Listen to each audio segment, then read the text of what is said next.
Assalamualaikum warahmatullahi wabarakatuh. Waalaikumsalam warahmatullahi wabarakatuh. Good morning everybody. Morning, sir. Oke, hari ini kita akan membuat yang namanya keyakinan kelas. Tahu keyakinan kelas nggak? Apa? Ya, keyakinan kelas itu sama halnya dengan kesepakatan. Artinya kalau ada kesepakatan kelas itu kalian harus apa? Mengikutinya atau mematuhinya. Nah, siapa yang tahu nih? Kira-kira salah satu contoh keyakinan kelas itu seperti apa? Memakai atribut yang lengkap, terus datang tepat waktu, apalagi jaga kebersihan kelas. Sudah paham ya? Nah, nanti saya akan membagikan kalian itu sticky note ya. Sticky note ini nanti kalian tulis kesepakatan kelas apa yang ingin kalian inginkan di kelas ini. Tulis saja di sini. Misalnya jujur, kontrol diri. Tulis saja di kertas ini. Setelah kalian nulis ini, kalian tempelkan di papan tulis. Paham ya tugasnya? Paham? Oke, ini saya bagiin ya.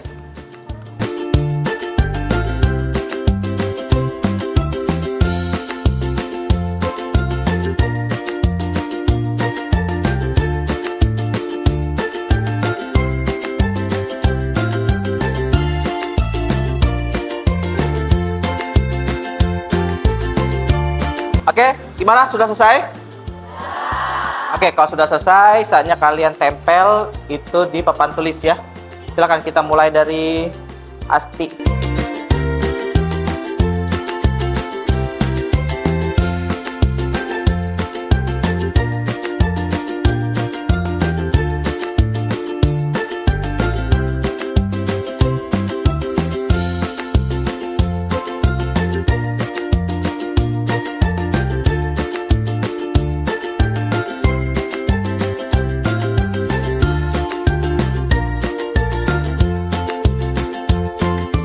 Assalamualaikum warahmatullahi wabarakatuh.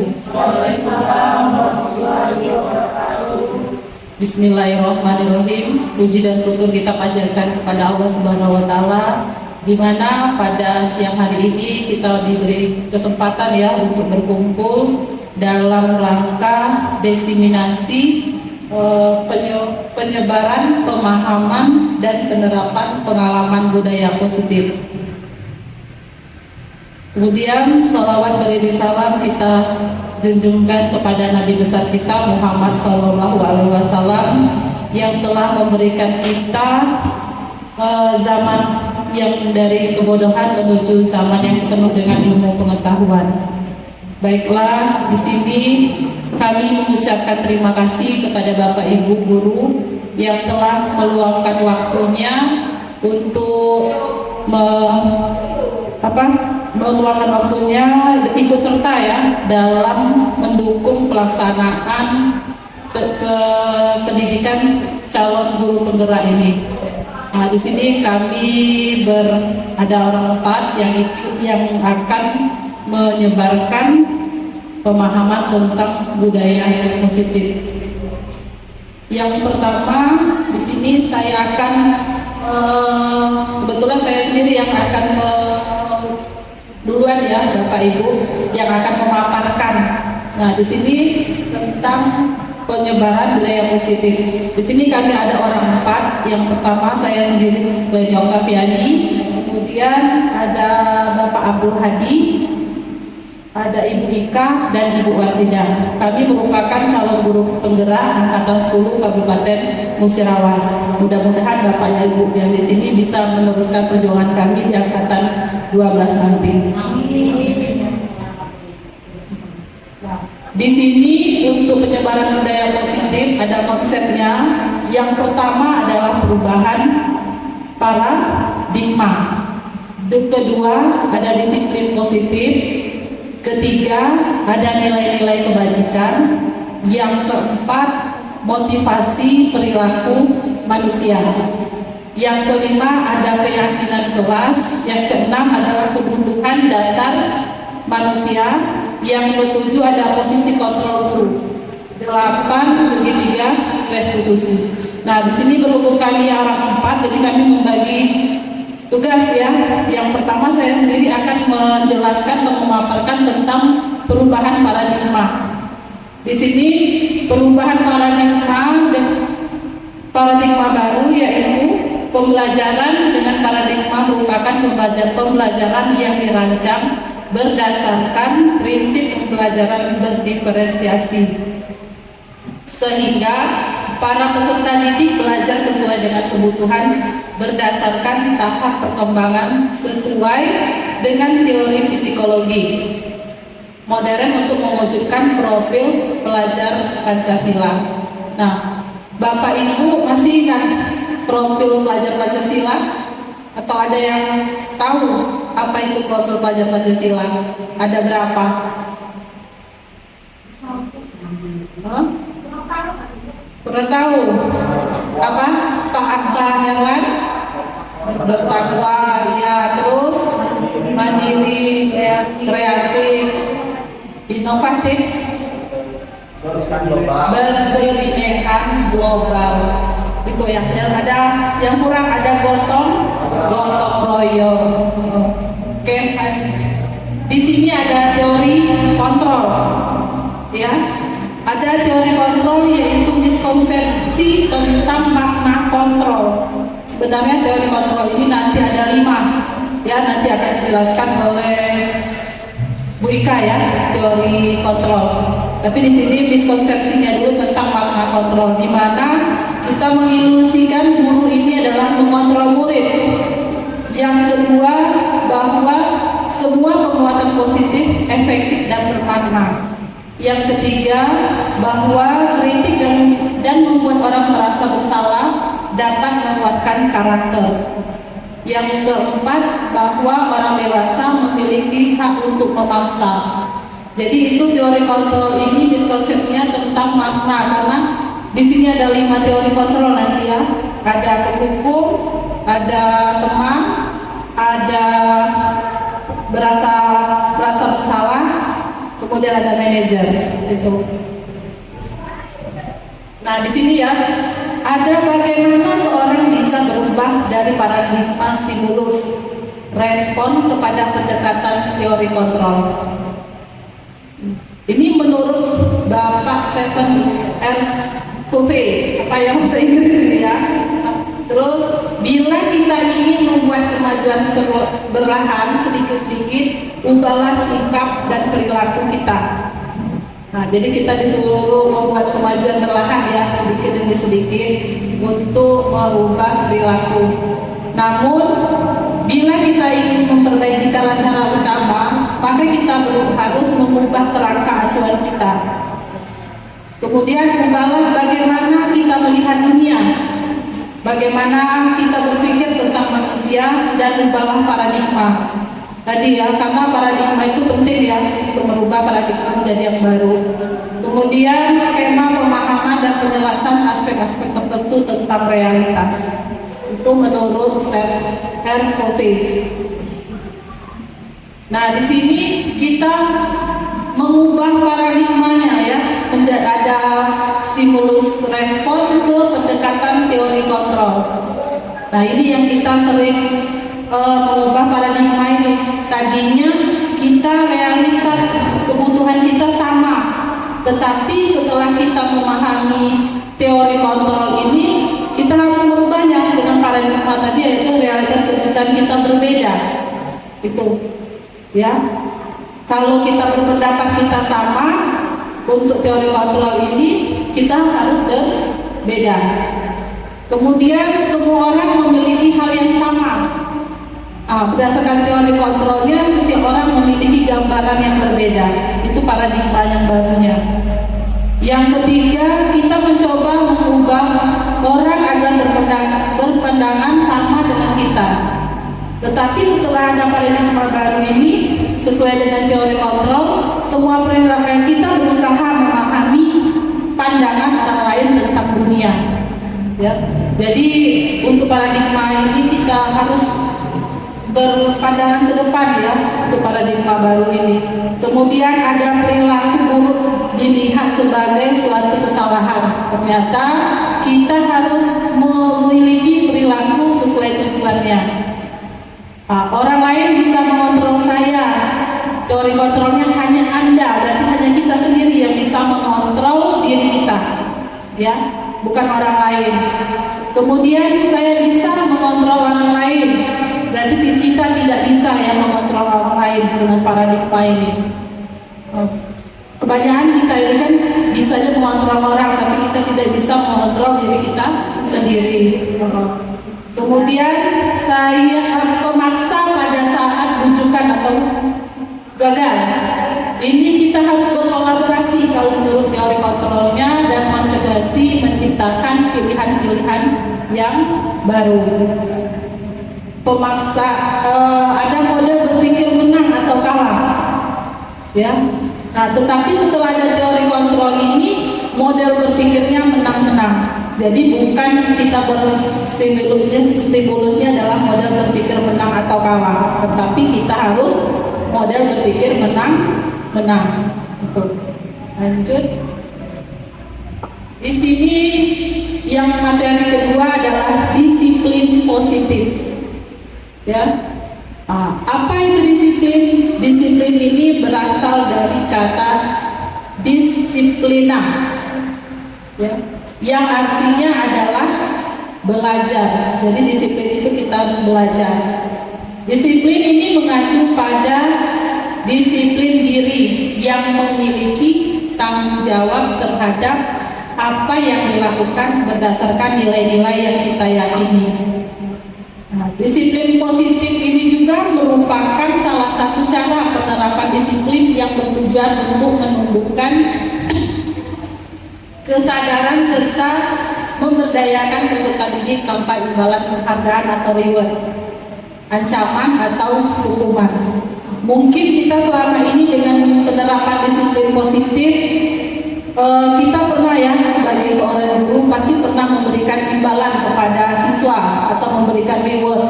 Kemudian kita memberi ancaman kepada siswa sama memberikan hukuman. Tetapi setelah kita melihat budaya positif ini, ternyata yang kita lakukan itu adalah salah semua ya. Karena kita tidak sebagai seorang guru atau pendidik, kita tidak boleh memberikan hukuman, ancaman atau reward kepada peserta didik itu. Nah, di sini ada tujuannya, tujuan kita sebagai pendidik. Tujuan kita di sini adalah, kita harus tahu ya, tujuan kita mendidik di sekolah ini adalah menciptakan peserta didik yang memiliki disiplin diri, sehingga mereka berperilaku mengacu kepada nilai-nilai kebajikan universal dan memiliki motivasi intrinsik dalam perubahan perilaku ke arah yang lebih baik. Di sini motivasi intrinsik ini sangat perlu ya untuk diri kita dan anak.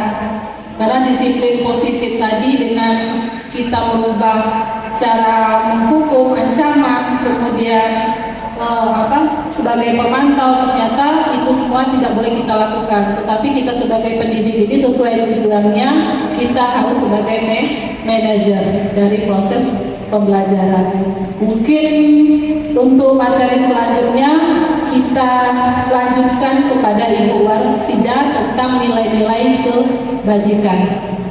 Kepada Ibu Warsida kami persilakan. Ya, Bapak Ibu, kita lanjutkan ya dengan slide berikutnya, yaitu tentang nilai-nilai kebajikan. Nilai-nilai kebajikan apa saja? Ya, kira-kira coba slide ya. Nilai-nilai kebajikan. Nilai-nilai kebajikan adalah sifat-sifat positif manusia yang merupakan tujuan mulia yang ingin dicapai setiap individu. Ya, berarti kita ini Bapak Ibu ya mempunyai nilai kebajikan. Ya, nilai kebajikan itu terobsesi untuk apa? Untuk kita menanggung ke lebih baik. Intinya begitu nilai-nilai kebajikan Bapak Ibu. Ya. Yang kedua adalah nilai-nilai ini merupakan payung besar dari sikap dan perilaku kita, atau nilai-nilai ini merupakan fondasi kita untuk berperilaku. Oleh karena itu Bapak Ibu ya, nilai-nilai ini merupakan payung besar yang artinya kita memang harus selalu berperilaku yang positif apapun dan dimanapun, apalagi kita di lingkungan sekolah Bapak Ibu ya. Ya, itu kita memang harus selalu bersikap positif karena ini merupakan fondasi kita untuk berperilaku. Oke, next. Ya, contoh-contoh nilai-nilai kebajikan. Yang pertama yaitu ada di profil pelajar Pancasila. Setelah disebutkan yang di pertama tadi disampaikan oleh Bu Leni tadi, profil pelajar Pancasila. Yang pertama yaitu beriman dan bertakwa pada Tuhan Yang Maha Esa dan berakhlak mulia, berkebinekaan global, bergotong royong, mandiri, kreatif, dan bernalar kritis. Saya yakin profil pelajar Pancasila ini Bapak Ibu semua sudah sangat paham. Betul Bapak Ibu? Ya. Oke. Kita lanjutkan ke Ibu Primary Girls program BGP ya. Contoh nilai kebajikan selanjutnya yaitu toleransi, rasa hormat, integritas, mandiri, antusias, empati, keingintahuan, kreativitas kerja sama, percaya diri dan komitmen. Kalau masa percaya diri dan komitmen, saya yakin Bapak Ibu ini sudah memilikinya semua. Apalagi dari beberapa nilai-nilai kebajikan ini Bapak Ibu semua saya yakin sudah melaksanakan dan ada di diri Bapak Ibu semua. Betul Bapak Ibu? Iya. Oke. Kita lanjutkan ke nilai-nilai kebajikan selanjutnya yaitu tentang keterampilan hidup atau life skill. Ya. Nilai skill ini kita dapat dipercaya, ya, dapat dipercaya lurus hati, ya Bapak Ibu, pendengar yang aktif, ya, tidak merendahkan orang lain dan memberikan yang terbaik dari diri. Ya, itu adalah nilai-nilai kebajikan yang perlu dicontoh Bapak Ibu. Ya, apalagi kita adalah seorang pendidik Bapak Ibu, kalau kita memiliki kepercayaan diri, lurus hati, teguh hati, ya. Kemudian tidak merendahkan orang lain, itu perlu sekali Bapak Ibu. Kalau kita merendahkan orang lain kayaknya seperti apa ya? Sifat-sifat itu kayaknya sifat yang sangat tidak terpuji. Sedangkan ini adalah nilai-nilai kebajikan Bapak Ibu. Ya, oke. Oke, di sini kita lanjutkan tentang motivasi perilaku manusia. Yang pertama yaitu ada beberapa pertanyaan. Mengapa kita melakukan segala sesuatu? Mengapa kira-kira Bapak Ibu? Coba Pak Eran, kira-kira kenapa? Kalau kita melakukan segala sesuatu itu kenapa? Karena ada tujuan. Oh, ada tujuan. Oke, bagus sekali. Kalau Bu Sri, kenapa Bu Sri? Oh, ada tujuan. Oke, ya seperti itu. Ibu Lia? Kurang lebih sama ya Bu, kita ada tujuan atau motivasi kedepannya yang ingin kita capai. Oke, tujuan dan motivasi untuk ke depan yang akan tercapai. Ibu Fitri selaku guru BK, coba kira-kira bagaimana?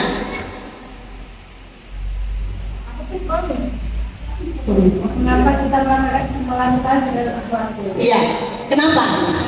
Karena pada dasarnya manusia kan punya akal ya, Bu Waksida. Iya. Ya, akal itu harus dijalankan. Oke. Sesuatu itu bisa dilaksanakan menggunakan akal. Jadi jelas ada tujuannya itu tadi kata Pak Erlan. Oh ya, inti dari semuanya adalah tujuan ya Bapak Ibu ya. Oke, betul sekali Bapak Ibu. Kita lanjutkan. Apakah kita melakukan sesuatu karena adanya dorongan dari lingkungan atau ada dorongan dari orang lain? Coba mulai nih.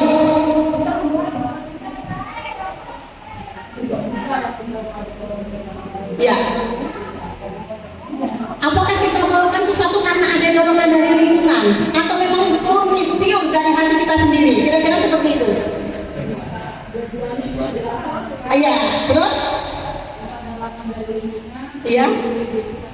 Oke ya, berarti memang semua itu bisa terjadi dari diri kita sendiri, bisa juga dari lingkungan. Iya. Kalau kita lanjutkan, pernahkah Anda melakukan sesuatu untuk mendapatkan senyuman dari orang lain? Kira-kira? Oke, setuju. Bu Lia bagaimana? Setuju. Pernah. Bu Elia, bagaimana dengan pernyataan ini? Pernahkah Anda melakukan sesuatu untuk mendapatkan senyuman dari orang lain? Hah? Bagaimana? Iya. Oh, Bu Sri senyum, dia tidak senyum. Begitu. Oh, gimana kira-kira? Hah?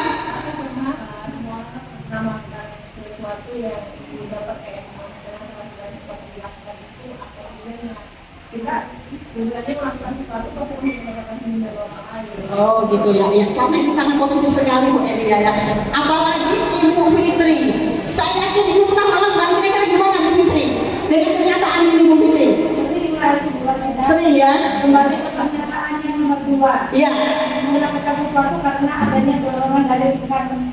Karena ingin mendapatkan sesuatu itu tadi. Karena kita sebagai manusia punya hati ya. Ya betul sekali Bu Fitri ya. Oke, saya rasa ini semua sering dilakukan oleh seluruh guru yang ada di sini ya Bapak Ibu. Setuju ya Bapak Ibu? Oke, ya kita lanjutkan ke slide berikutnya yaitu bukan slide Pak, tapi yang tadi mohon maaf ya. Untuk mendapatkan hadiah atau untuk mendapatkan uang. Dua-duanya. Jadi melakukan senyum itu ya bisa untuk mendapatkan hadiah atau mendapatkan uang kira-kira. Dua-duanya. Setuju dua-duanya Bapak Ibu? Setuju. Di antara kita bahagia, happy ya Bu Fitri. Oke, good Bu Fitri. It's good. Slide selanjutnya apa? Ya, di sini ada Dean Wilson dalam bukunya Reintroducing School Disiplin menyatakan ada 3 motivasi perilaku manusia. Yang pertama yaitu untuk menghindari ketidaknyamanan atau hukuman.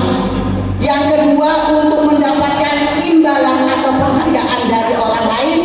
Yang ketiga yaitu untuk menjadi orang yang mereka inginkan dan menghargai diri sendiri dengan nilai-nilai yang mereka percaya. Itu ada 3 motivasi perilaku manusia ya Bapak Ibu ya. Saya rasa sangat jelas di sini. Ya kita lanjutkan slide berikutnya. Untuk menghindari ketidaknyamanan ataupun hukuman. Ya, ini adalah tingkat terendah dari motivasi perilaku manusia. Biasanya orang yang motivasi perilakunya untuk menghindari hukuman atau ketidaknyamanan akan bertanya, ya, apa yang akan terjadi apabila saya tidak melakukannya? Kemudian sebenarnya mereka sedang menghindari permasalahan yang mungkin muncul dan berpengaruh pada mereka secara fisik, psikologis maupun tidak terpenuhinya kebutuhan mereka. Bila mereka tidak melakukan tindakan tersebut, motivasi ini bersifat eksternal. Ya, ini artinya Bapak Ibu ya, motivasi yang terendah dari perilaku manusia. Ya, slide berikutnya tadi.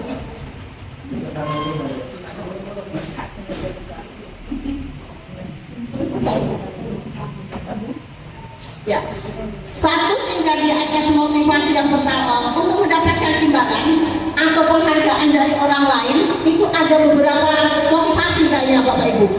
Satu tingkat atau di atas motivasi yang pertama yaitu di sini orang berperilaku untuk mendapatkan imbalan atau penghargaan dari orang lain. Orang dengan motivasi ini akan bertanya, apa yang akan saya dapatkan apabila saya melakukannya? Ya. Kemudian mereka melakukan sebuah tindakan untuk mendapatkan pujian dari orang lain yang menurut mereka penting dan mereka letakkan dalam dunia berkualitas mereka. Ya. Dan mereka juga melakukan sesuatu untuk mendapatkan hadiah, pengakuan atau imbalan. Motivasi ini juga bersifat eksternal. Jadi Bapak Ibu ada beberapa motivasi agar kita itu ada yang ingin mendapatkan imbalan ya, ada beberapa yang diinginkan mereka itu agar mereka dihargai, diakui, intinya seperti itu Bapak Ibu. Ya, lanjutkan Adi. Untuk menjadi orang yang mereka inginkan dan menghargai diri sendiri dengan nilai-nilai yang mereka percaya. Orang dengan motivasi ini akan bertanya, akan menjadi orang yang seperti apabila saya melakukannya.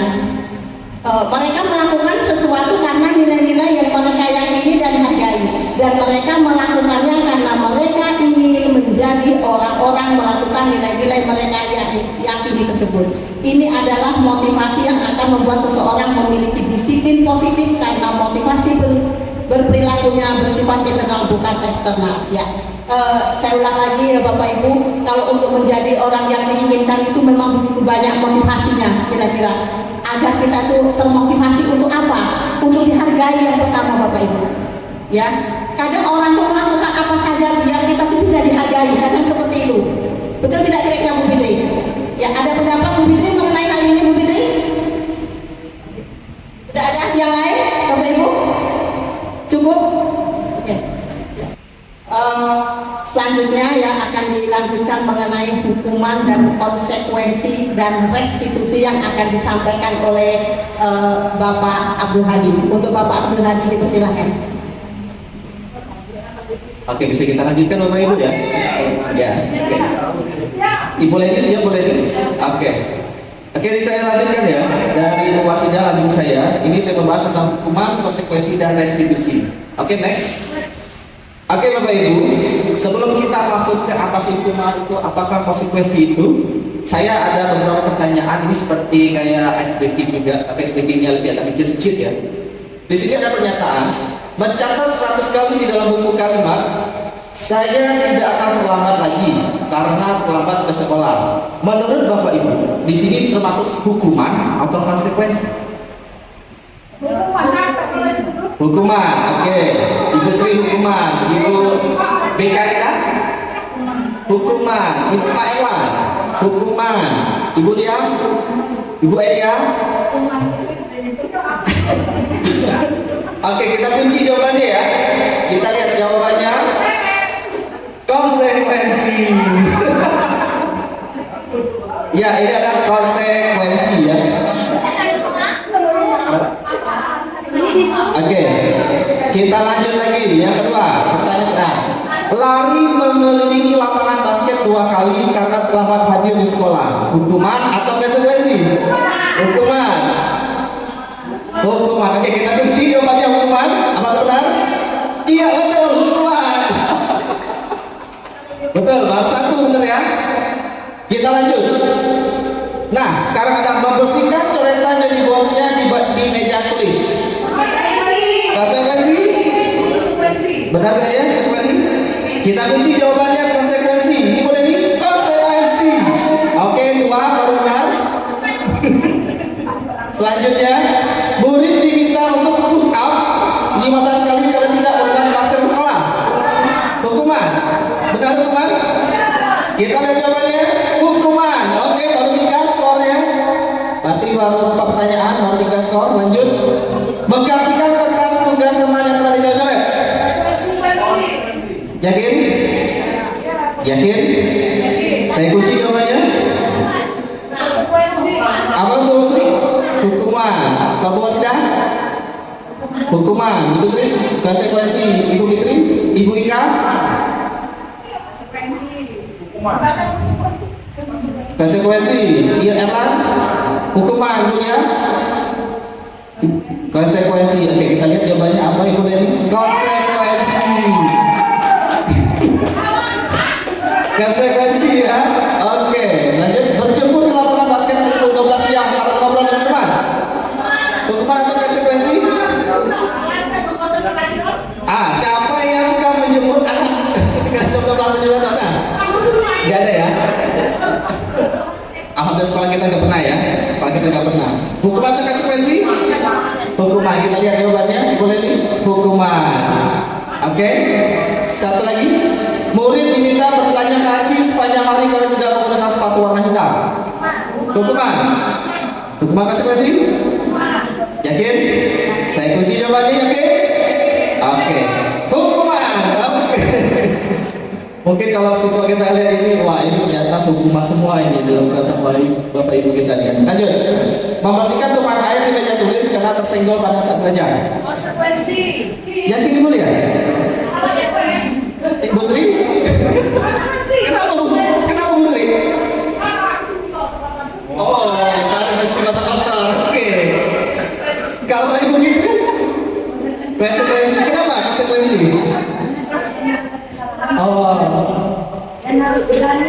Oh betul, dia karena sudah melakukan kesalahan harus berani mempertanggungjawabkannya. Oke betul. Jawabannya apa tuh ini? Konsekuensi, betul. Wah hebat Bapak Ibu kita ini ya. Keren ini. Iya. Masih ada Bu? Oke, ada lagi. Kehilangan 10 menit jam istirahat untuk mengerjakan tugas karena terlambat datang dan tertinggal. Hukum atau konsekuensi ini? Jadi dia itu kehilangan 10 menit jam istirahatnya gara-gara dia itu datang telat. Konsekuensi atau hukuman? Hukuman. Ibu Fitri konsekuensi, Ibu Sri konsekuensi, Ibu Elia hukuman, Bu Elia konsekuensi dalam konsekuensi. Kita lihat apa jawabannya, konsekuensi. Apakah masih ada? Oke, ini ya Bapak Ibu ya, dari yang sudah kita lakukan tadi apa hukuman, konsekuensi. Nah, di sini ada penjelasannya. Di sini ada tambahan restitusi. Restitusi ini nanti dijelaskan oleh Ibu Ika secara detail ya. Nanti ada 3 tahapan restitusi itu nanti dijelaskan sama Bu Ika. Jadi apa sih beda hukuman dan konsekuensi? Nah, di sini ada hukuman itu tidak terencana atau tiba-tiba. Kalau konsekuensi terencana atau disepakati sesuai peraturan. Bapak Ibu sering kan ketika anak telat, balik kamu, biasanya ini contoh, karena kamu telat udah pulang, ya kan, misal begitu. Atau kamu telat, udah kamu nggak usah masuk pelajaran saya, mau sapa aja gitu, mau sapa sampai habis pelajaran dia. Pernah kan begitu ya? Apakah ada kesepakatan sebelumnya di kelas? Tidak, makanya disebut dengan hukuman karena tidak terencana atau tiba-tiba. Terus murid tidak tahu apa yang terjadi, tidak dilibatkan. Nah, ya, dia itu tiba-tiba ya, Bapak Ibu, dia itu tidak memprediksi bakal hukuman seperti itu. Wah, saya mau kelihatan telat, Bapak deh. Nggak taunya suruh mau sampah. Nggak taunya suruh scrub. Nggak taunya suruh bersih toilet. Iya kan, Bapak Ibu ya. Nah, kalau di konsekuensi, murid tetap dibuat tidak nyaman. Nah, sama halnya dengan hukuman, sama-sama tidak nyaman. Tapi kalau konsekuensi itu dia lebih ada kesepakatan dulu dari siswanya. Terus bersifat satu arah. Kalau ini konsekuensi ada 2 arah ya, karena ada persetujuan dan kesepakatan. Terus berupa hukuman atau psikis atau fisik. Kalau psikis itu lebih ke mentalnya, kalau fisik itu lebih kepada fisiknya, bisa push up, dijemur. Kena mental juga kan ya, suka psikis ya kalau dimarahin ya. Pas ada murid sini mungkin dia, wah saya kena mental Pak, saya kena mental, saya juga kena juga, gitu ya. Terus sikap guru selalu memonitor murid. Ya. Jadi guru itu selalu memonitor siswa. Oh, kamu ini kalau kotor ini, ya kamu harus membersihkan. Ya, itu namanya konsekuensinya. Nah, di sini ada restitusi. Nah, inilah yang namanya nanti kita bahas. Itu adalah proses menciptakan kondisi bagi murid untuk memperbaiki kesalahannya. Yang kedua, proses kolaboratif yang mengajarkan murid untuk mencari solusi sendiri. Nah, di sini kita ketika ada anak yang melakukan kesalahan, kita ajak dialog, kita diskusikan kepada anak itu bagaimana cara dia untuk mengelola kesalahan dia. Dia harus bertanggung jawab, harus seperti apa dia nanti. Begitu ya, nanti dijelaskan oleh Ika. Next. Oke, di sini ada keyakinan kelas. Mungkin Bapak Ibu tahu ya keyakinan kelas ya. Keyakinan kelas itu hampir sama dengan kesepakatan kelas. Ya, hampir sama seperti itu. Kita berdialog dengan siswa di dalam kelas membuat keyakinan dan kesepakatan kelas. Nah, sini keyakinan kelas itu adalah pernyataan yang disepakati bersama oleh guru dan siswa untuk menjadi pedoman dalam bersikap dan berperilaku di kelas. Ya, sesuai dengan harus ada namanya kolaborasi dengan siswa, tidak satu arah. Terus keyakinan kelas yang dibuat bersama murid akan memberikan dampak positif di kelas. Ya, tentu saja. Ketika ada keyakinan kelas itu, siswa itu nanti akan bersikap positif, akan mengikuti. Ketika disuruh situ jujur keyakinan kelasnya, artinya ketika ulangan mereka bersikap jujur nggak nanti kalau ada keyakinan kelasnya. Tapi ada kemungkinan dilanggar nggak kira-kira? Ada. Ya, kalau dilanggar sesuai dengan kita dalam pembuatan keyakinan kelas ada yang namanya kesepakatan. Jika kalian mau contek punya teman, artinya nanti apa konsekuensinya? Nilai kamu akan kecil, atau nanti kamu ditandai sebagai oh ini nyontek nih belajar ini gitu. Ya, tetap ada namanya kesepakatan. Lanjut. Di sini ada pembentukan keyakinan kelas. Di sini ada beberapa. Jadi pertama, keyakinan kelas itu bersifat lebih abstrak daripada peraturan yang lebih rinci dan konkret. Yang kedua, keyakinan kelas berupa pernyataan universal. Pernyataan keyakinan kelas biasa dibuat dalam bentuk positif. Nah, kalau yang ini hindari penggunaan kata tidak atau jangan, Bapak Ibu ya. Misalnya tidak mencontek ketika ulangan, tidak mencontek ketika ulangan, tapi ubah kalimatnya ke positif. Misalnya harus bersikap jujur, gitu. Ya, jadi kita hindari penggunaan tidak atau jangan. Terus keyakinan kelas sebenarnya tidak terlalu banyak. sehingga mudah diingat dan dipahami oleh semua warga kelas. Kemudian keyakinan kelas sebaiknya sesuatu yang dapat diterapkan di lingkungan tersebut. Semua warga kelas hendaknya ikut berkontribusi dalam pembuatan keyakinan kelas lewat kegiatan curah pendapat. Ya, semua kalau siswa itu wajib kalau bisa itu ngasih dia itu mau kayak gimana sih keyakinan kelasnya, apakah toleransi, apakah jujur, atau menghargai orang lain, menghargai teman dan sebagainya. Terus bersedia meninjau kembali keyakinan kelas dari waktu ke waktu. Jadi ada yang namanya kayak revisi. Mungkin kalau kurang setuju ini kayaknya nggak bagus nih Pak Bu, kita revisi aja Bu, kita ganti baru gitu ya. Next. Nah di sini kami sudah melakukan keyakinan kelas di SMK Pertanian. Di sini ada punya Bu Warsida, punya Ibu Ika, punya Ibu Leni dan punya saya.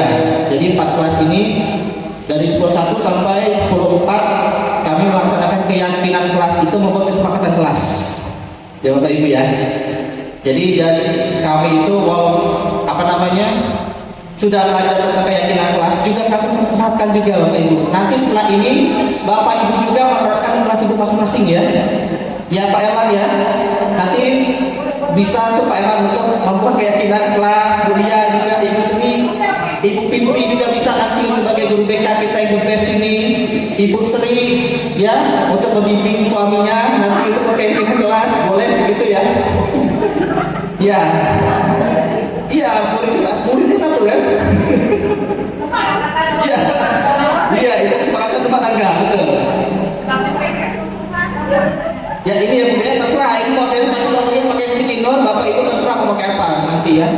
Mau lisan juga boleh. Next boleh nih. Nah di sini ada kebutuhan dasar manusia.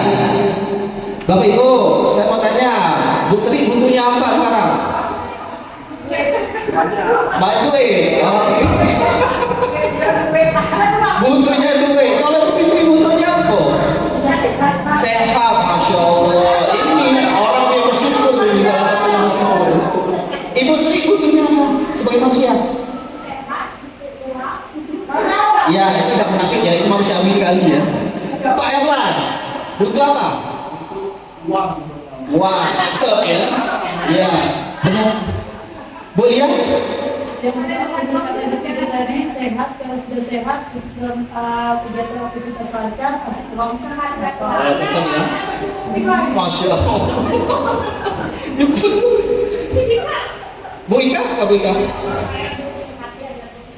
Masya Allah.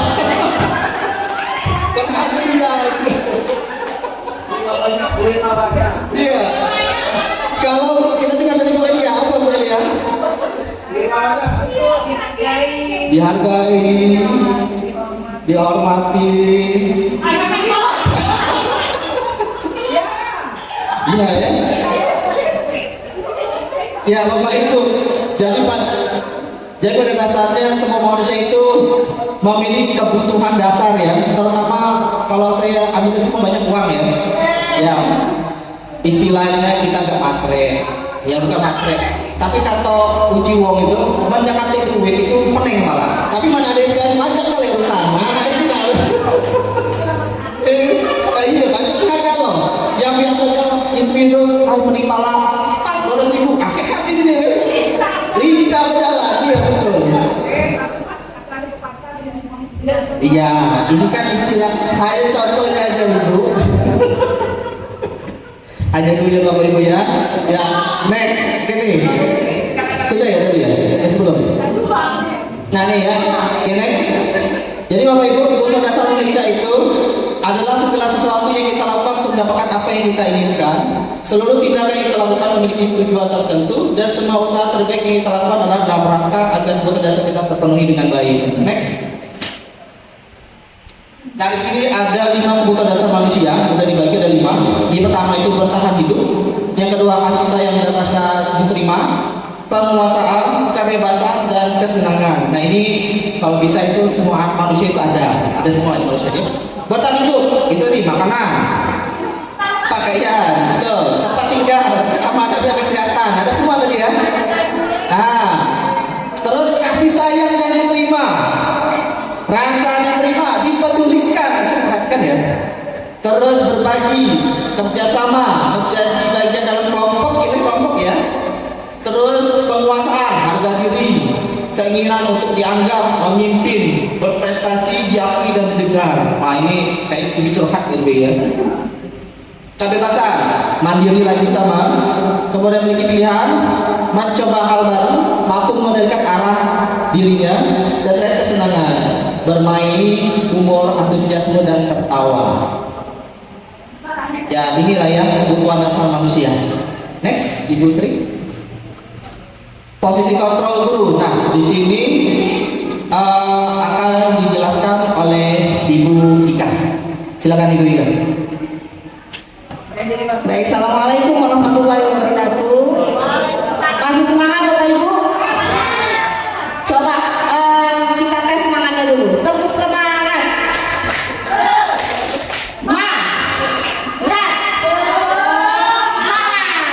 Oke, tetap semangat ya. Karena kan tadi sudah membahas masalah uang, ya kan? Oke. Nah, saya di sini akan melanjutkan materi tentang posisi kontrol guru. Ingat ya, posisi kontrol, jangan salah sebut. Nah, ya. Oke, next Bu Sri. Baik, apa itu posisi kontrol guru? Jadi Diane dosen dalam bukunya itu mengemukakan bahwa guru perlu meninjau kembali penerapan disiplin di dalam ruang-ruang kelas mereka selama ini. Apakah telah efektif, apakah berpusat, memerdekakan dan memandirikan murid, bagaimana dan mengapa. Oke, next, itu teorinya Bapak Ibu ya. Nah, sekarang kita kenali dulu apa saja 5 posisi kontrol guru itu. Yang pertama adalah posisi kontrol sebagai penghukum, ya. Lalu yang kedua itu posisi pembuat merasa bersalah, kemudian posisi teman, posisi pemantau dan posisi manajer. Oke, kita akan bahas satu persatu. Next. Baik, nah sekarang sesuai dengan yang sudah dijelaskan oleh Bapak Abdul Hadi tadi, kita mengenal yang namanya hukuman, Bapak Ibu ya, hukuman. Nah, di sini posisi kontrol yang pertama itu adalah sebagai penghukum. Apa saja statement atau kalimat yang biasa digunakan oleh posisi penghukum ini? Yang pertama, patuhi aturan saya atau awas. Nah, kalau kita mendengarkan kata awas itu biasanya lebih ke apa Bapak Ibu? Mengancam Bapak Ibu ya, ancaman. Nah, jadi belum sebelum sudah ada ancaman, ya, ada bahaya kan ya. Nah, kemudian yang kedua, kamu selalu saja salah, selalu. Berarti anak itu nggak pernah benar Bapak Ibu ya, selalu salah gitu. Kemudian selanjutnya selalu, pasti selalu yang terakhir selesai. Nah, biasanya siapa yang suka mengeluarkan statement ini Bapak Ibu? Bu Arsida. Oke. Selanjutnya hormat pada bendera selama 1 jam. Ada nggak ya di sekolah kita? Hormat selama 1 jam. Biasanya ini anak-anak yang telat upacara biasanya Bu Fitri ya. Tapi kalau di sekolah kita hukuman kalau yang untuk anak datang terlambat itu seperti apa Bu? Bersih-bersih saja ya. Oh, pernah juga hormat 1 jam. Oh gitu. Baik. Nah, lalu keliling lapangan basket sebanyak 5 kali dan lain-lain. Ya. Siapa biasanya? Banyak dia. Kalau mungkin kalau guru olahraga tujuannya untuk menyegarkan ini ya, apa fisiknya ya. Baik, nah itu statement yang biasa kita dengarkan kalau ada di posisi kontrol sebagai penghukum. Lanjut Bu Sri. Baik, yang kedua membuat merasa bersalah. Ya, membuat merasa bersalah ini statementnya, ibu sangat kecewa sekali dengan kamu. Nah, jadi kita sudah mengklaim anak itu membuat kita kecewa. Jadi kalau misalkan kita diklaim atau divonis orang, oh saya itu sudah membuat dia kecewa dengan saya gitu ya. Berarti kan seolah-olah diri kita itu merasa bersalah karena sudah mengecewakan guru tersebut. Oke, lanjut. Berapa kali Bapak harus memberitahu kamu ya? Berapa kali Ibu nih harus kasih tahu kamu ya? Sudah ya, berulang-ulang.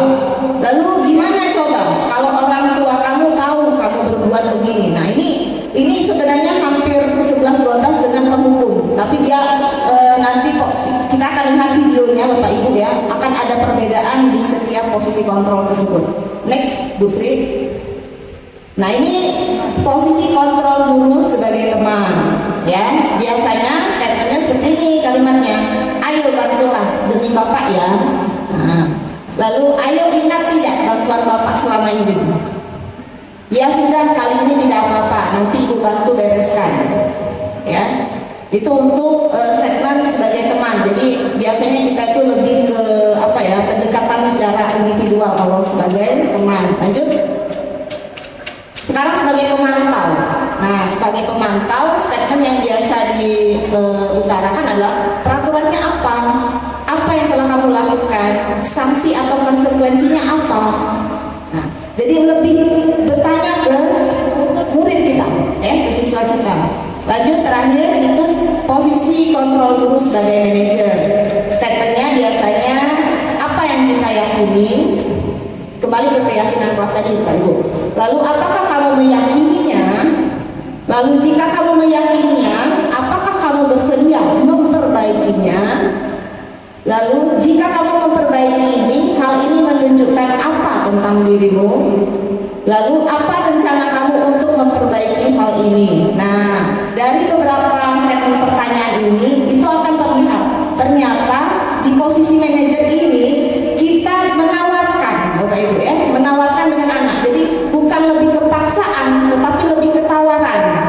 Ya, jadi pertanyaan itu kita kembalikan ke anak, kemudian anak sendiri yang memberikan solusi dari permasalahannya tersebut. Baik Bapak Ibu, dari materi Kementerian Pendidikan Guru Penggerak, kami sudah mendapatkan materi di mana 5 posisi kontrol guru itu sudah dijelaskan dalam video berikut.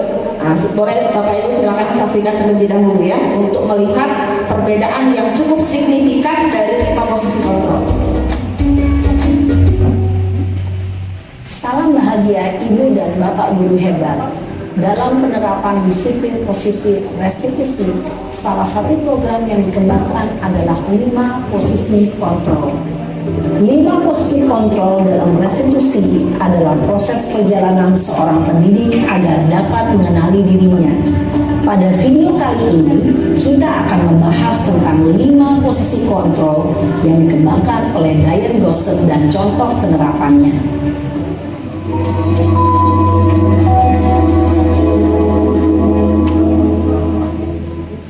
5 posisi kontrol itu adalah 1. Posisi penghukum, 2. Posisi pembuat merasa bersalah, 3.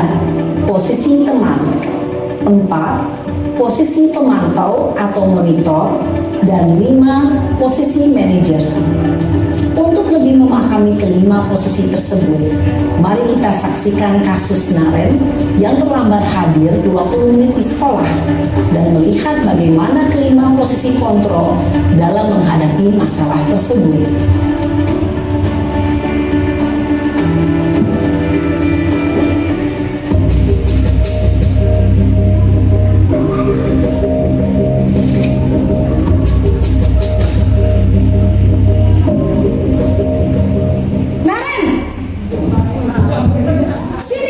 Guru piket ya semua Pak Ibu saya. Selamat pagi Bu. Selalu terlambat. Kamu deh pasti terlambat. Maaf Bu, saya Apa coba? Alasan kamu apa lagi? Kapan sih kamu tidak terlambat? Malas sekali ya kamu jadi anak. saya Dasar pemalas. Gak kapok-kapok sih kamu. Sudah berapa kali terlambat? Sana, kamu keliling lapangan basket 2 kali. kenapa saya harus ke lapangan basket Bu? Kenapa? Kamu melawan ibu? Berani-beraninya jawab. Sudah terlambat, masih berani jawab pula. Sekarang, keliling lapangan basket 5 kali sekalian. Biar kapok. Cepat, pergi sana ke lapangan basket. Posisi penghukum biasanya berbicara dengan nada tinggi, menghardik, menunjuk-nunjuk, menyakiti, dan menyindir. Hukuman bisa berupa fisik maupun psikis. Ibu dan dan Bapak guru hebat, dampak yang terjadi pada murid ketika guru berada pada posisi penghukum adalah murid cenderung akan memberontak, bahkan menyimpan dendam.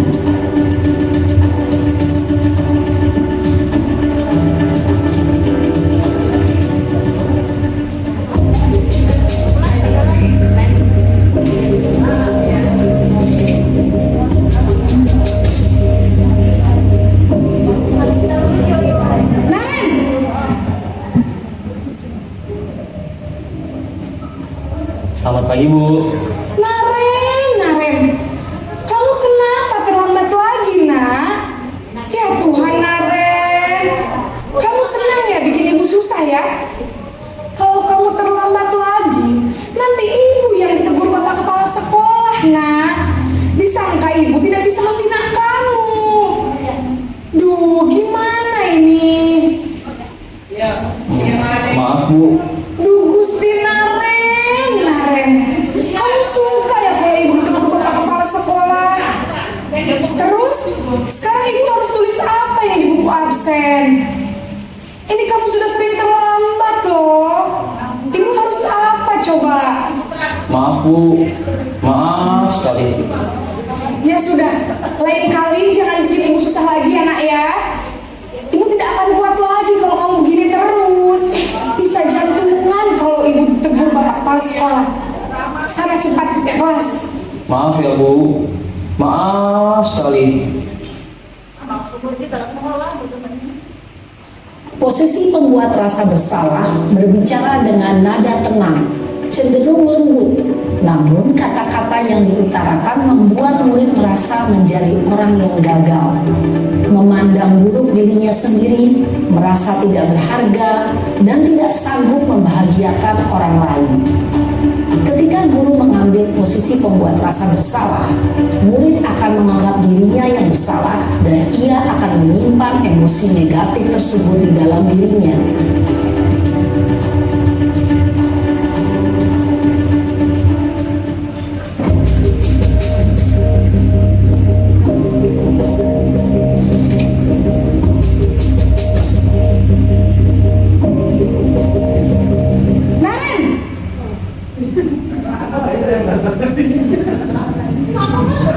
Selamat pagi, Bu. Wah, sudah jam berapa ini nak? Terlambat lagi ya sayang. Iya, Bu. Habis ibu saya lupa bangunkan saya, Bu. Kamu malah menyalahkan ibu kamu. Kamu bukannya anak yang larinya paling kencang. Kok terlambat sih? Iya, Bu. Saya memang terlambat bangun tadi. Jadi, biarpun saya lari kencang, tetap gak kekejar, Bu. Ya sudah sana. Nanti lain kali posisi teman Bapak Ibu ya. Biar gak terlambat lagi. Bikin seneng ibu demi ibu. Bisa kan? Bisa lah, Bu. Ya sudah sana masuk kelas. Ibu beresin urusan absen kamu.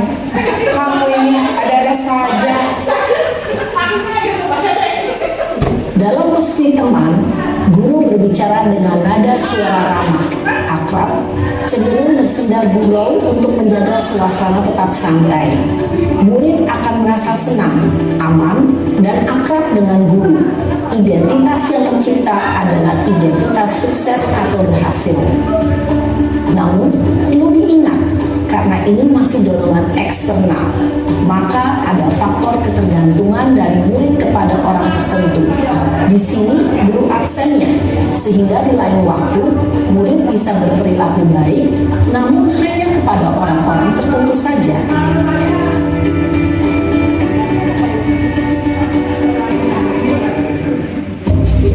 Yang posisi pemantau, Pak Ibu. Kita lihat di mana perbedaannya ya. Naren,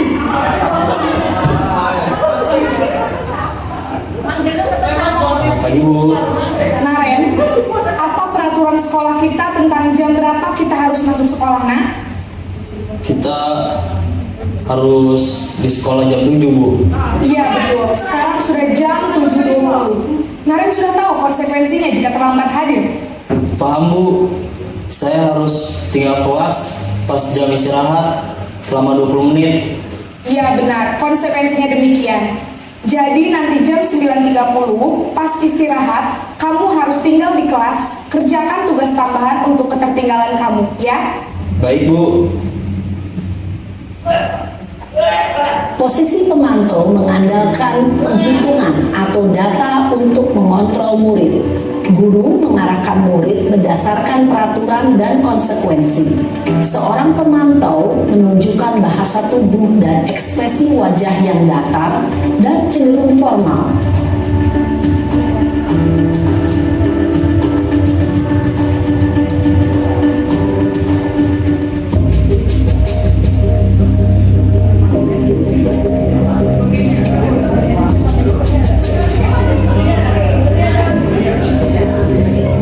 Naren,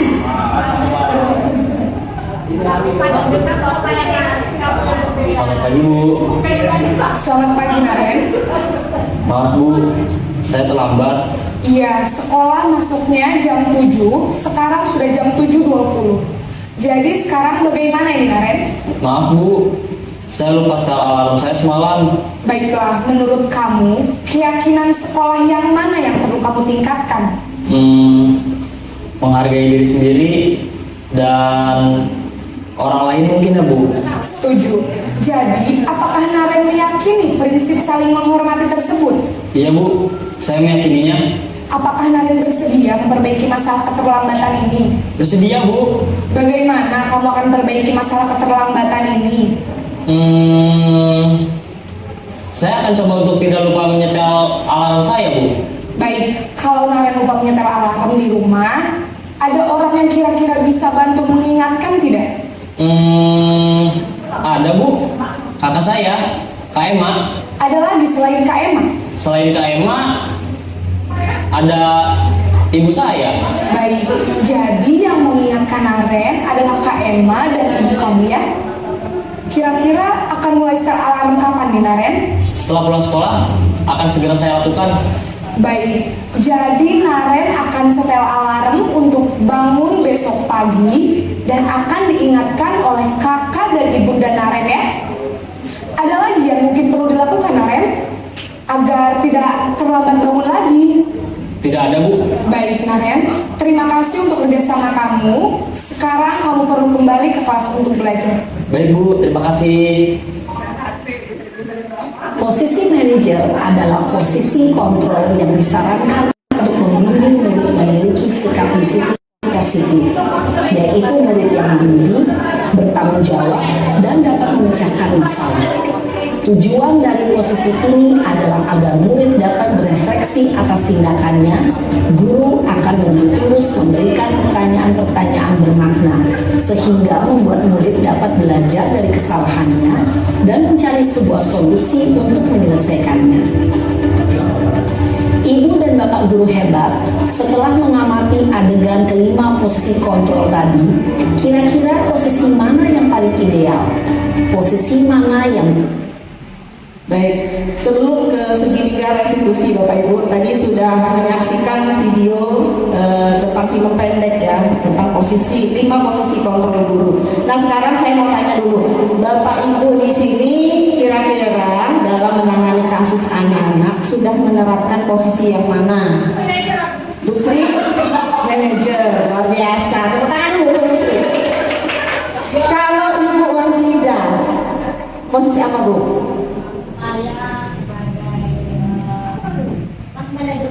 Manajer, luar biasa kan ya. Kalau Bu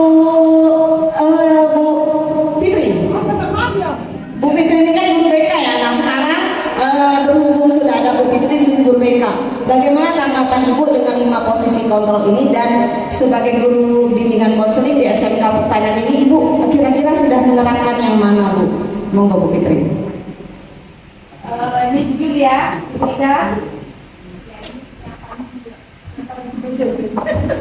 kita diskusi jujur ya, terima kasih. Menurut saya dari 5 posisi kontrol guru ini, sejatinya saya yang melekat di diri saya, dan saya sangat-sangat menjadi koreksi dari 5 posisi ini saya pernah menjadi seorang penghukum, pembuat merasa bersalah, dan teman. Itu saya rasa sangat-sangat sering saya lakukan. Untuk ke pemantau dan manajer, terus terang ya Bu Ika, entah disadari entah tidak, sepertinya saya belum pernah. Mungkin untuk nanti kita bisa diskusi lagi. Ya, terima kasih. Baik, tepuk tangan dulu untuk Bu Fitri. Berarti kalau untuk Bu Fitri sudah menerapkan penghukum, pembuat merasa bersalah, dan posisi kontrol teman. Kalau Bu Leni Okta, Bu, yang mana Bu?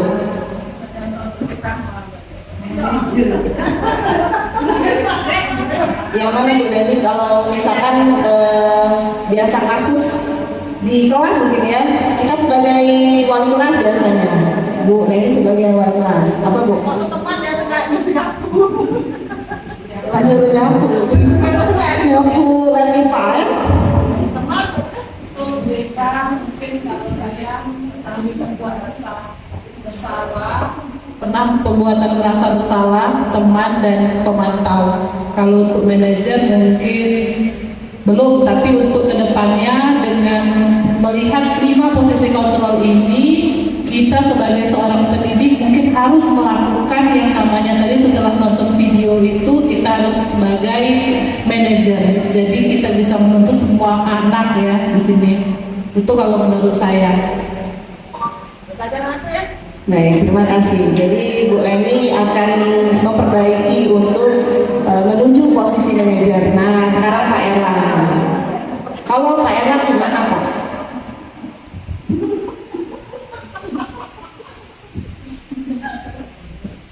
Kalau saya pribadi BK ya, mau tidak mau antara pemantau dan manajer, karena ganas mahasiswa daripada guru.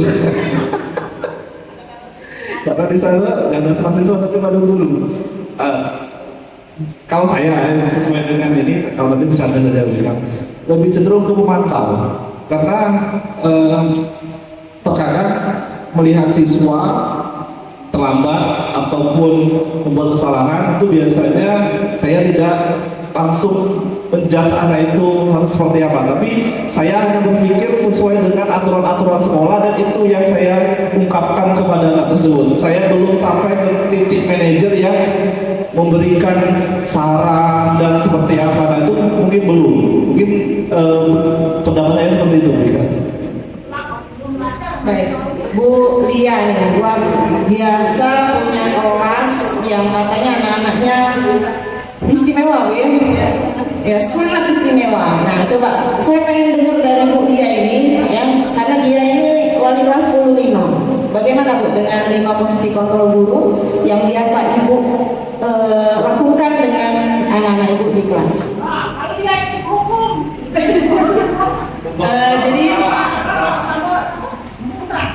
Jadi gini ya, kalau saya Bu dari kelima posisi kontrol itu saya rasa 4 itu sudah saya lakukan. Nah, yang ke manajer malahnya belum. Di sini penghukum ya sering saya lakukan, karena di posisi penghukum ini saya rasa memang siswa-siswa di SMK Pertanian ini tidak bisa, belum bisa untuk dilakukan sebagai manajer tadi. Susah Mas ya. Terus saya juga sudah membuat merasa bersalah. Saya sudah terapkan juga, ini sering, malahan setiap hari. Bahkan saya sudah membuat anak itu, anaknya sudah merasa bersalah, saya pun juga sudah merasa bersalah juga. Itu sudah saya lakukan, namun juga belum efektif di sini. Namun masih saya lakukan sampai sekarang.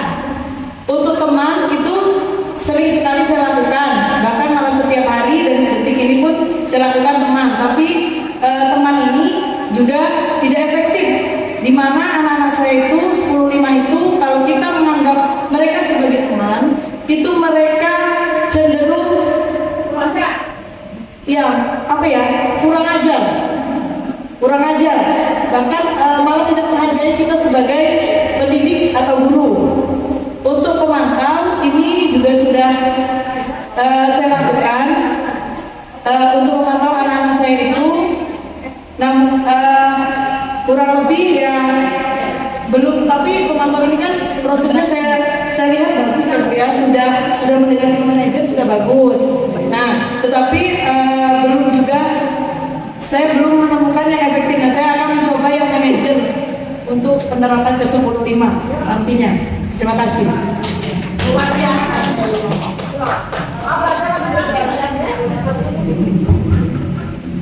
Kalau saya sih mau belajar dari guru senior seperti Bu Arsida dan Bu Sri Prahma yang sudah melakukan manajer, posisi kontrolnya sebagai manajer.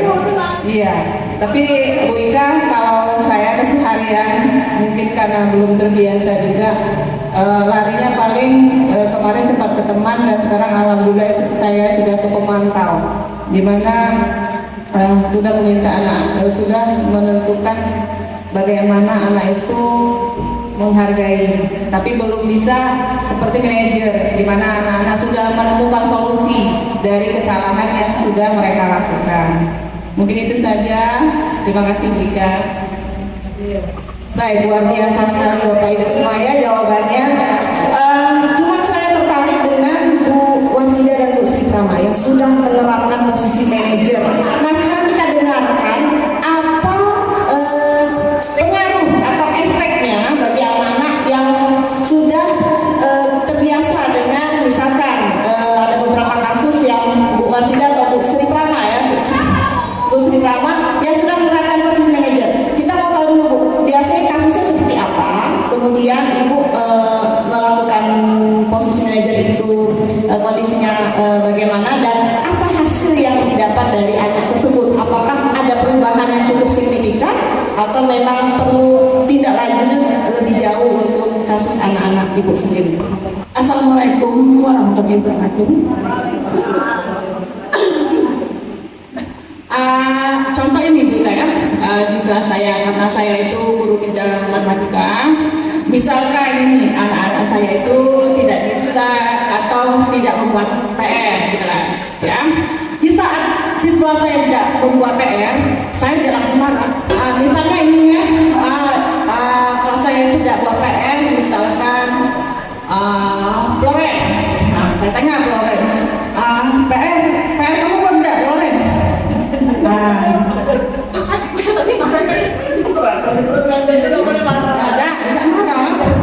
So, ini saya panggil Loren, saya tanya dulu, hari ini kamu buat PR enggak? Kan? Dia jawab,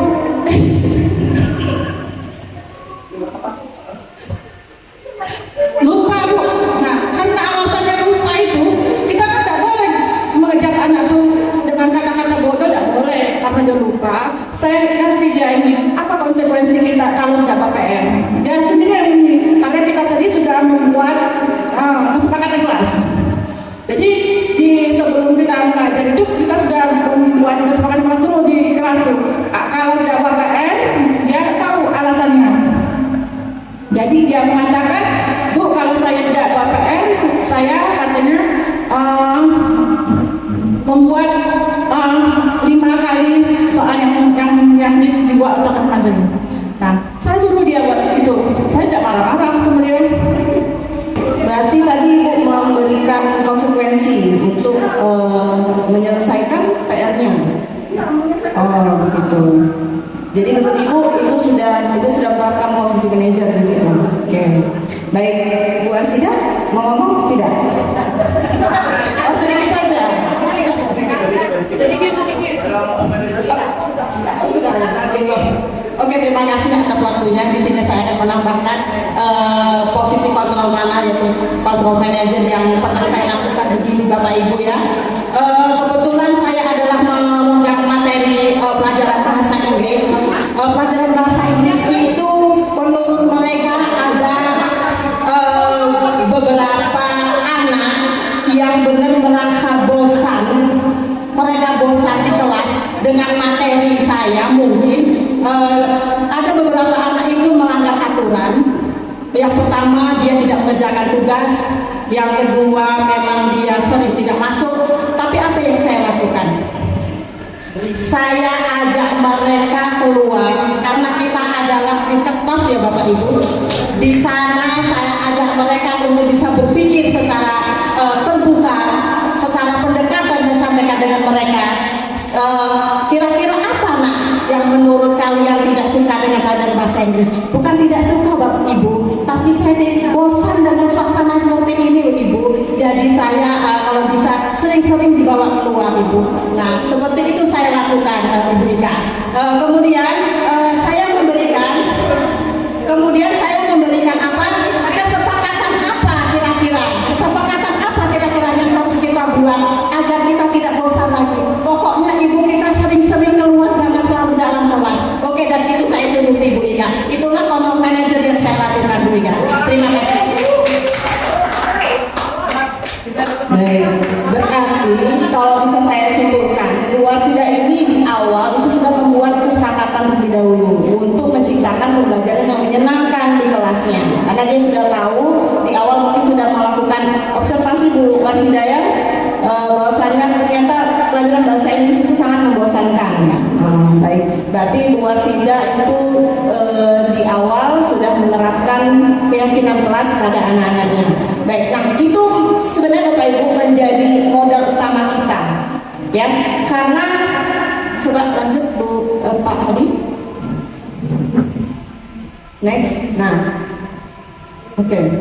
Nah, jadi modal utama kita tadi adalah keyakinan kelas atau kesepakatan kelas. Karena itu adalah kekuatan yang harus kita bangun di awal sebelum kita melakukan yang namanya tindakan segitiga restitusi. Apa itu segitiga restitusi? Berhubungan dengan 5 posisi kontrol tadi. Jadi yang idealnya Bapak Ibu ya, kita berupaya untuk memperbaiki diri kita menjadi guru yang dapat memerankan posisi manajer. Walaupun pada prakteknya kita mungkin lebih banyak lebih ke pembuku, lebih ke posisi pemantau atau teman atau pembuat rasa bersalah. Nah, saya harapkan Bapak Ibu dapat memperbaiki tindakan-tindakan yang selama ini memang kita sadari bahwa itu membuat efek yang cukup signifikan atau membuat efek negatif pada murid-murid kita. Nah, sekarang apa itu restitusi? Restitusi adalah proses menciptakan kondisi bagi murid untuk memperbaiki kesalahan mereka sehingga mereka bisa kembali pada kelompok mereka dengan karakter yang lebih kuat. Ini teori Gosen 2004. Next, melalui restitusi ketika murid berbuat salah, guru akan menanggapi dengan cara yang memungkinkan murid untuk membuat evaluasi internal tentang apa yang dapat mereka lakukan untuk memperbaiki kesalahan mereka dan mendapatkan kembali harga dirinya. Nah, jadi itu Bapak Ibu ya. Lanjut.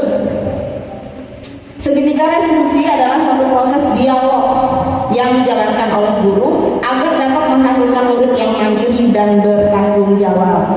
Nah, ini gambar dari tahapan segitiga restitusi. Jadi sebenarnya pada penerapan posisi manajer tadi Bapak Ibu, guru itu sudah melakukan yang namanya tahapan segitiga restitusi. Ada 3 tahapan segitiga restitusi ini Bapak Ibu. Yang pertama itu menstabilkan identitas. Jadi langkah pertama yang harus kita lakukan adalah menstabilkan identitas. Maaf ya. Yang kedua itu yang berwarna kuning Bapak Ibu, kita melakukan validasi tindakan yang salah. Ya. Lalu yang terakhir itu yang berwarna merah, menanyakan keyakinan. Lanjut. Nah, berdasarkan prinsip membuat kesalahan adalah bagian dari proses pembelajaran. Jadi ini yang pertama Pak ya, menstabilkan identitas. Jadi jangan serta-merta ketika ada kasus, ada permasalahan kita lalu langsung menjudge, ya, memvonis, kemudian mengancam yang kita bahas di awal tadi. Jadi yang pertama kita stabilkan dulu identitas anak tersebut, ya, kita tanyakan. Boleh dengan statement berbuat salah itu tidak apa-apa. Ya, tidak ada manusia yang sempurna. Bapak Ibu tidak tertarik mencari siapa yang salah, tapi Bapak Ibu ingin mencari solusi dari permasalahan ini.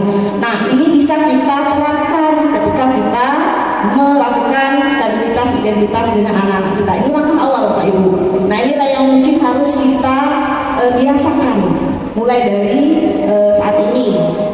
Lanjut, yang kedua itu validasi tindakan yang salah. Nah kalimat yang biasa atau kita gunakan untuk melakukan tindakan ini diantaranya, kamu pasti punya alasan mengapa melakukan hal itu. Padahal kamu bisa melakukan yang lebih buruk dari ini ya.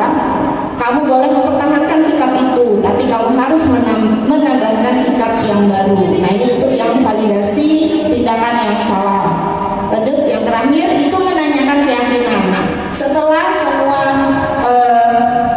tindakan tadi kita lakukan, kita kembali lagi ke awal Bapak Ibu, menanyakan tentang keyakinan atau kesepakatan sekolah ya, atau kesepakatan kelas. Jadi keyakinan ini tidak hanya di kelas saja kita buat, peraturan sekolah juga bisa kita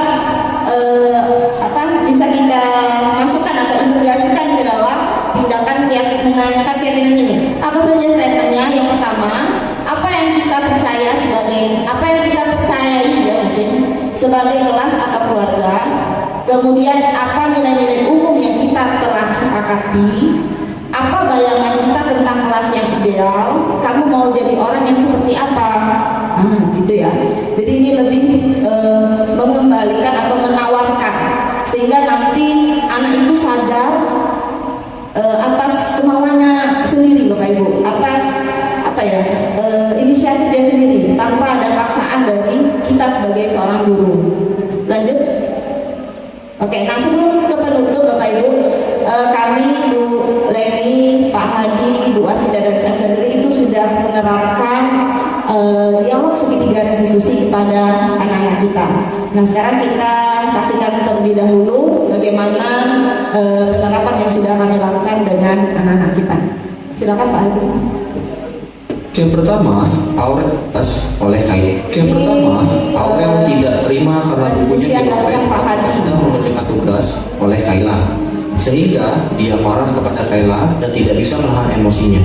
Berikut adalah skenario penyelesaian masalah menggunakan segitiga restitusi.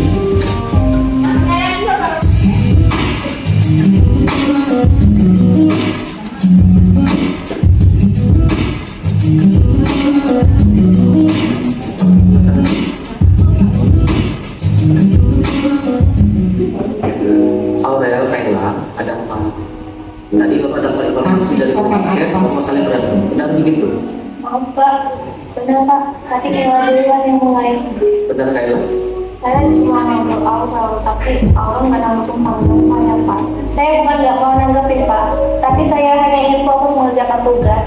Terus kenapa bisa berantem?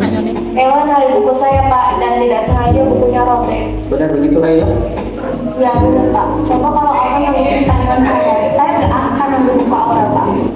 Baiklah, di sini Bapak tidak mau cari siapa yang salah antara kalian berdua, tapi di sini Bapak ingin cari solusi atas masalah kalian. Iya Pak. Bapak yakin pasti Kaila tidak ada keinginan untuk merobek buku Aurel kan? Namun Kaila, apapun alasannya, hal itu tidak dibenarkan. Apalagi kamu lakukan itu ketika ada tugas yang harus kamu kerjakan. Iya Pak. Aurel, Kaila, sekarang kita ingat-ingat kembali keinginan kelas yang sudah kita buat ya. Apakah yang sudah kalian lakukan ini sesuai dengan keinginan kelas kita? Tidak Pak. Menurut kalian berdua, keyakinan kelas apa yang sudah kalian lakukan? Menghargai teman di kelas. Bagaimana dengan Aurel? Menghormati teman di kelas.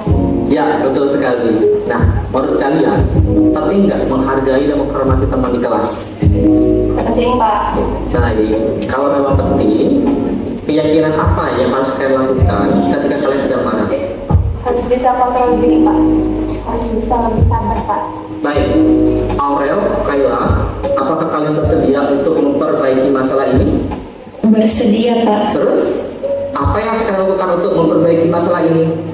Saya harus lebih bersabar dan mengontrol diri saya ketika ada teman yang membuat saya marah dan melaporkannya ke guru mata pelajaran atau wali kelas. Kaila? Saya juga harus bisa lebih sabar ketika ada teman yang tidak mendengarkan panggilan saya. Dan saya juga akan menggantikan buku Aurel yang sobek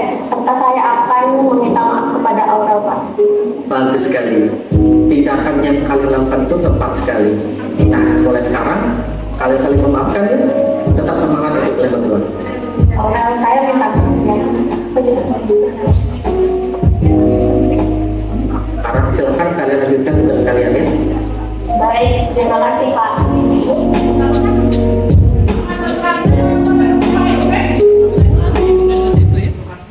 Assalamualaikum Bu. Waalaikumsalam warahmatullahi wabarakatuh. Silakan Ibu Ica. Terima kasih. Baik, Ica tahu kenapa Ica dipanggil? Tahu Bu, kemarin waktu kemarin kita mencontek Bu. Jadi mencontek. Bisa ceritakan bagaimana kronologi ceritanya? Iya Bu, jadi kemarin kami membawa catatan kecil ke ruang guru dan diketahui oleh pengurus sekolah.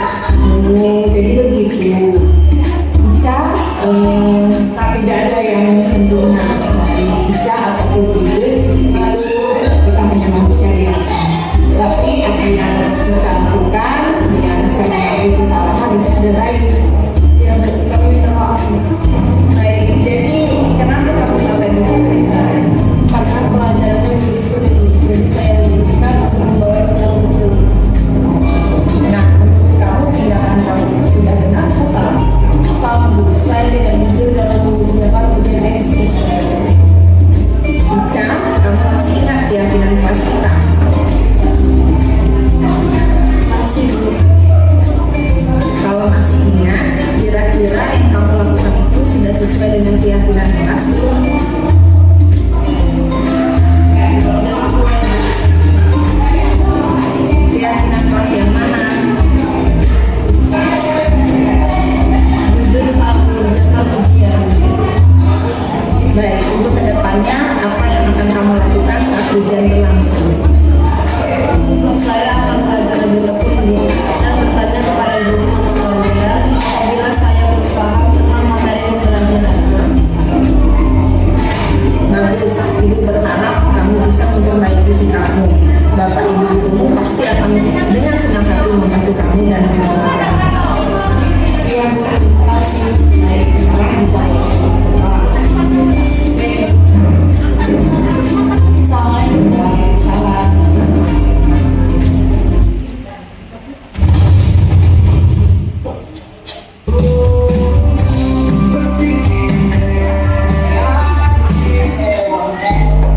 Assalamualaikum Bu.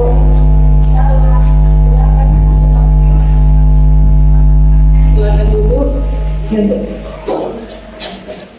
Balkis, kamu tahu kenapa ibu manggil kamu ke sini? Tahu Bu, saya kemarin ketemu contek saat pulang harian. Oke, coba kamu ceritakan bagaimana kronologi kejadiannya kamu bisa menyontek. Waktu itu saya membawa buku kecil saat ulangan harian, lalu ketahuan oleh teman. Oh begitu, saya yakin tidak ada siswa yang sempurna ya. Kamu sudah baik sudah mau mengakui kesalahan yang telah kamu lakukan. Ya Bu, saya minta maaf. Bilkis, kenapa kamu sampai menyontek? Karena pelajarannya begitu sulit, jadi saya memutuskan untuk buku kecil saat ulangan. Kamu tahu nggak kalau tindakan itu benar atau salah? Salah Bu, saya tidak jujur saat mengerjakan ulangan. Bilkis, untuk kedepannya apa yang akan kamu lakukan saat ujian nanti berlangsung? Saya akan belajar lebih giat lagi, lebih tekun lagi, dan jika tidak ada yang saya ketahui, saya akan bertanya kepada guru. Bagus ya, pasti Bapak Ibu guru dengan senang hati akan membantu kalian ya. Terima kasih Bu. Ya.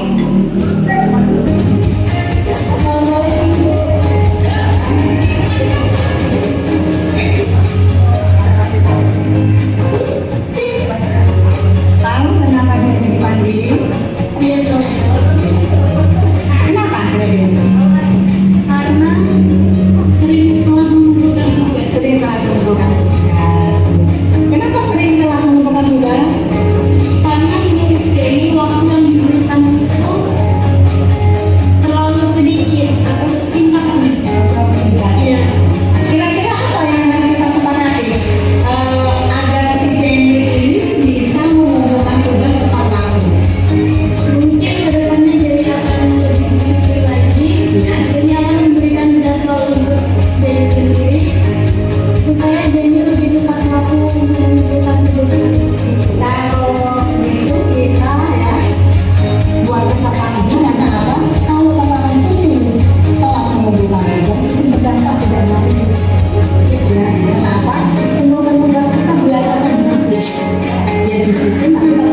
disiplin, saya rasa itu tidak dibagi.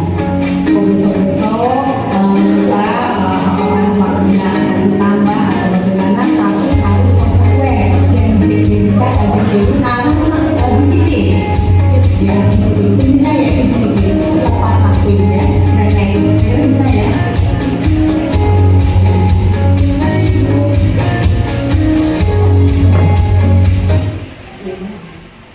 Baik, nah Bapak Ibu, itu tadi saya dan bersama teman-teman CGP lainnya sudah mempraktekkan apa yang disebut dengan segitiga restitusi.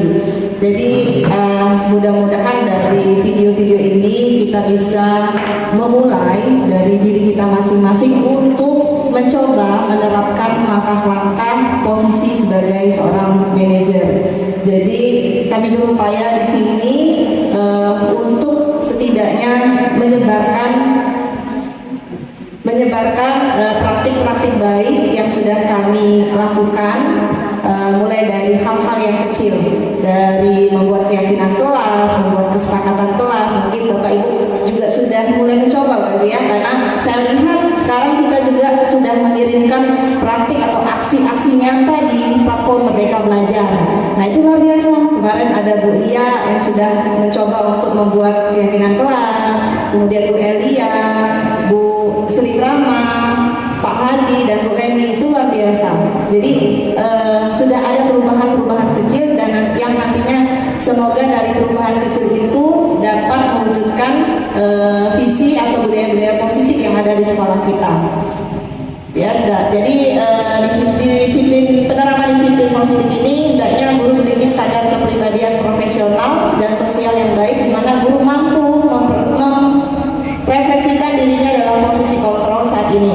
Bagaimana perjalanan dirinya sebagai pamong atau manajer yang menuntun murid-muridnya menjadi insan yang mandiri, merdeka dan bertanggung jawab.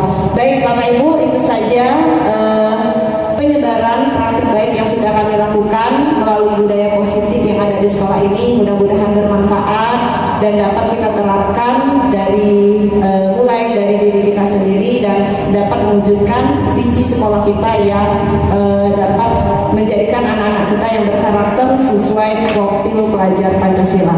Itu saja dari kami akhiri. Wassalamualaikum warahmatullahi wabarakatuh. Assalamualaikum warahmatullahi wabarakatuh. Saya Erlan Panhalen Mareta, guru SMK Pertanian Negeri 2 Tugumulyo. Setelah saya mengikuti diseminasi atau penyebaran budaya positif dari Bapak Abdul Hadi Sarjana Pendidikan, saya menjadi lebih tahu bahwa menjadi guru yang baik dalam mengajar kita harus menerapkan posisi kontrol guru sebagai manajer. Agar dapat mendisiplinkan siswa sebelum menerapkan posisi kontrol guru sebagai manajer, langkah awal yang dapat dilakukan adalah membuat keyakinan atau kesepakatan kelas. Keyakinan atau kesepakatan kelas dibuat agar siswa lebih bertanggung jawab dengan keyakinan kelas yang telah dibuat bersama-sama. Mungkin itu saja. Assalamualaikum warahmatullahi wabarakatuh.